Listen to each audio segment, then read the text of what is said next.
नमस्कार, मैं हूं आपके साथ अभिषेक पुंडीर और मेरे साथ है मेरे सहयोगी अनुपम प्रसून। इस वक्त बड़ी खबर दिल्ली से सामने आ रही है, जहां कांग्रेस एक तरफ कांग्रेस वर्किंग कमेटी की बैठक शुरू हुई और दूसरी तरफ जेडीयू की तरफ से ऐसा दावा किया गया कि इंडिया अलायंस की तरफ से नीतीश कुमार को प्रधानमंत्री का पद ऑफर किया गया है। और जिस तरीके से कल संसदीय दल की बैठक हुई बीजेपी की, उसके बाद जो भाव नीतीश कुमार ने प्रधानमंत्री मोदी के लिए दिखाया, उनके पैर छूने की कोशिश की और कहा कि अब हम आप ही के साथ रहने वाले हैं। उसके बाद अनुपम सर, जिस तरीके की खबर अब निकलकर सामने आई, जेडीयू ने दावा किया है कि नीतीश कुमार को प्रधानमंत्री पद का ऑफर दिया गया है। साथ ही ये भी ध्यान रखना होगा हमें कि नीतीश कुमार हमेशा सत्ता के शीर्ष पर रहना पसंद करते हैं, सत्ता के शीर्ष पर रहते आए हैं। तो क्या मायने है जो है ये प्रस्ताव जो दिया गया है? देखिए, नीतीश कुमार के आज केसी त्यागी ने एक बहुत बड़ा बयान दिया। बहुत ध्यान से इस वीडियो को आखिर तक देखिएगा, कुछ बहुत जरूरी इंफॉर्मेशन आपको देने वाले हैं। केसी त्यागी ने थोड़ी देर पहले बयान दिया कि नीतीश कुमार को पीएम पद के लिए ऑफर मिला था। और अगर ऑफर मिला था, केसी त्यागी जेडीयू के कोई छोटे मोटे नेता है नहीं, महासचिव हैं और बहुत दिनों से नीतीश कुमार के साथ काम कर रहे हैं, एक समाजवादी विचारधारा के नेता हैं। और केसी त्यागी उस वक्त भी जब नीतीश फैसला लेते हैं आरजेडी के साथ जाने का, तब भी उनके साथ रहते हैं, बीजेपी के साथ जाने का, तब भी उनके साथ रहते हैं। मतलब उनके साथ हर वक्त खड़े रहते हैं, एक परछाई की तरह। केसी त्यागी कह रहे हैं कि नीतीश कुमार को पीएम पद का ऑफर मिला। अगर ऑफर मिला तो इसका मतलब है कि नीतीश कुमार ने ठुकरा दिया, उनको मोदी के साथ रहना ज्यादा पसंद है। और ये अगर सही बात है तो इसका मतलब कांग्रेस और इंडिया अलायंस के तमाम घटक दलों के गाल पर एक जोरदार तमाचे की तरह है कि पीएम पद का ऑफर ठुकराकर नीतीश कुमार को अलायंस में रहना मंजूर है, लेकिन इंडिया अलायंस के साथ जाना मंजूर नहीं है। और नीतीश कुमार ऐसा क्यों कर रहे हैं? अब आप सोच कर देखिए, लोग अब से पहले, मतलब मेरे हिसाब से कुछ महीने पहले तक आप ये सोचते होंगे कि पीएम पद की लालसा है नीतीश कुमार को। अब अक्सर सुनते रहे कि नीतीश कुमार पीएम बनना चाहते हैं, मोदी के बराबर खड़ा होना चाहते हैं।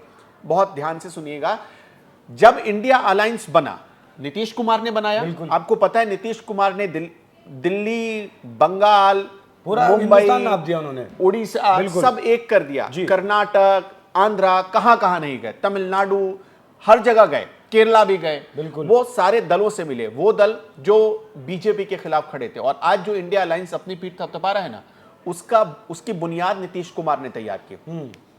लेकिन उन नीतीश कुमार के साथ क्या हुआ?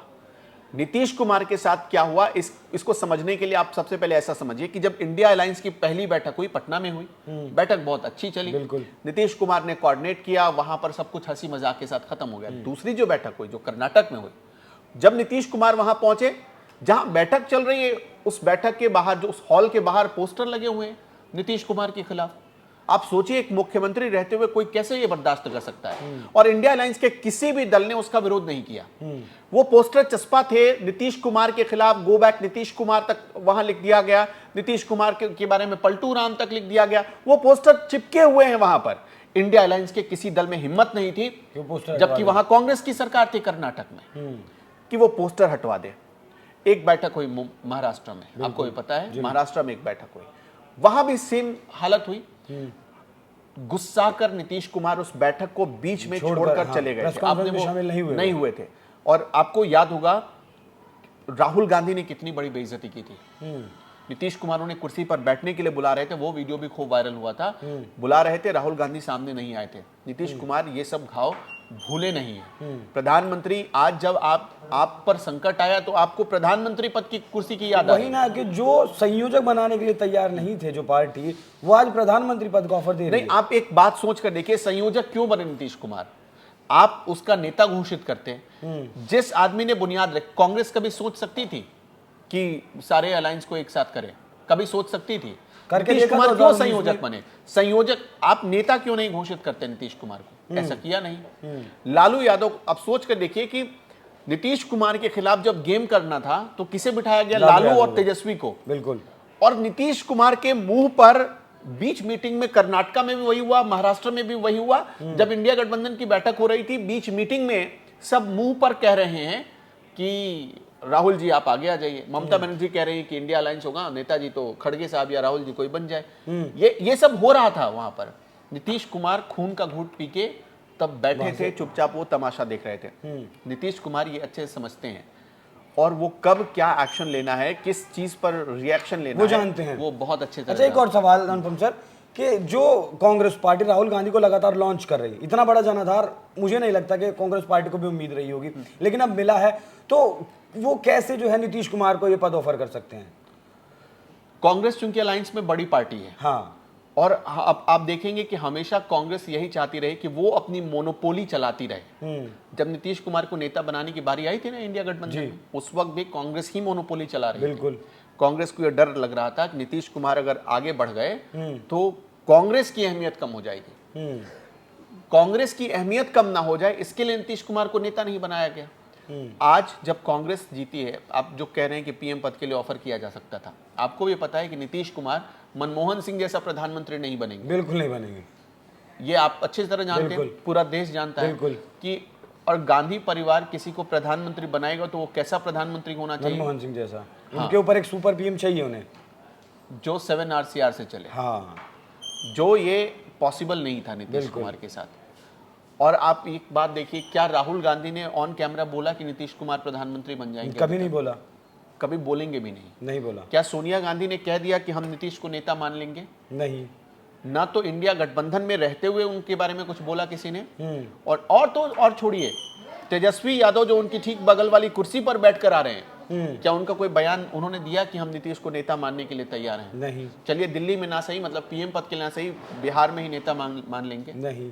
तेजस्वी यादव की तो अपनी महत्वाकांक्षा है मुख्यमंत्री बनने की। लेकिन देखिए क्या होता है, बीजेपी ने जब सरकार बनी, नीतीश कुमार आरजेडी से अलग होकर, जो 1 साल 6 महीने की सरकार छोड़कर वापस बीजेपी में आए, तब भी बीजेपी ने कहा कि नीतीश हमारे नेता हैं। और आज जब चुनाव चल रहा था तब भी बीजेपी ने कहा कि नीतीश हमारे नेता हैं। और अब जब चुनाव परिणाम आ गए हैं तब भी दोनों डिप्टी सीएम कह रहे हैं कि नीतीश ही हमारे नेता हैं। इसका मतलब ये कि अब आप सोच कर देखिए, जब 2020 में चुनाव हुए थे बिहार में, बहुत ध्यान से आप सुनिएगा, 2020 में चुनाव हुए तो नीतीश की पार्टी को कितनी सीटें आई थी?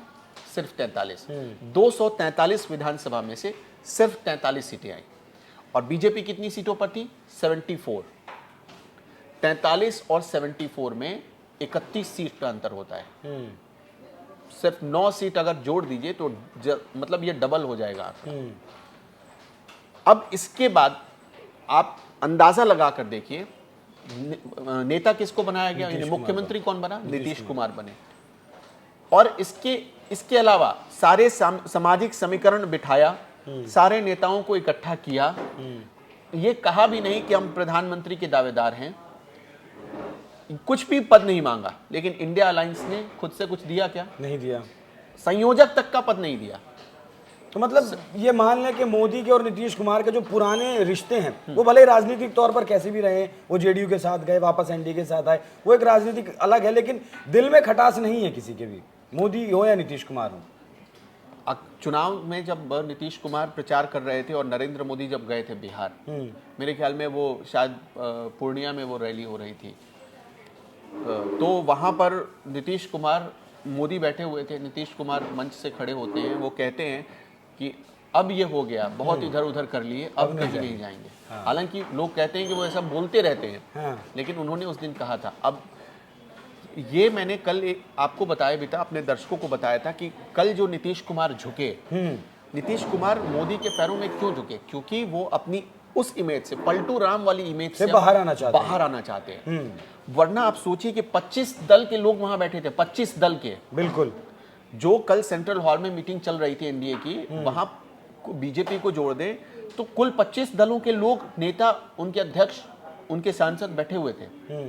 और वहां पर नीतीश कुमार मोदी के पैर छू रहे हैं। नीतीश कुमार इतने अनभिज्ञ तो है नहीं, उनको पता था कि वो क्या कर रहे हैं। बिल्कुल। लेकिन पैर छूने का एक सीधा सिंबल ये था कि हमारी जो छवि बन गई है पलटू राम वाली, उस छवि से हम हमारी इमेज को बाहर निकालना चाहते हैं। चलिए, हमारे ये, जैसे मोदी कहते हैं ना, मोदी की गारंटी है, वैसे नीतीश ने गारंटी दी कि नीतीश की गारंटी है कि हम आपके जूनियर बन के काम करेंगे और साथ नहीं छोड़ेंगे। तो कांग्रेस पार्टी की तरफ से अब कितने भी ऑफर दे दिए जाए, नीतीश कुमार पलटने वाले नहीं है। भले ही वो प्रधानमंत्री पद का जो है, उन्हें ऑफर वाकई में सच में क्यों ना दे दें और मीडिया के सामने आके क्यों ना इस बात का ऐलान कर दें कि हम नीतीश कुमार को अपना नेता मानने के लिए तैयार हैं, फिर भी नीतीश कुमार इंडिया अलायंस के साथ नहीं जाएंगे। ये कल उन तस्वीरों पर नीतीश कुमार ने मोहर लगा दी जब नीतीश कुमार प्रधानमंत्री मोदी के पैरों में झुके थे। हालांकि प्रधानमंत्री ने उन्हें उन्हें झुकने नहीं दिया, तो ये कांग्रेस के मुंह पर भी अच्छा, तमाचा। देखिए, जी, ये बहुत अच्छी बात आपने कह दी।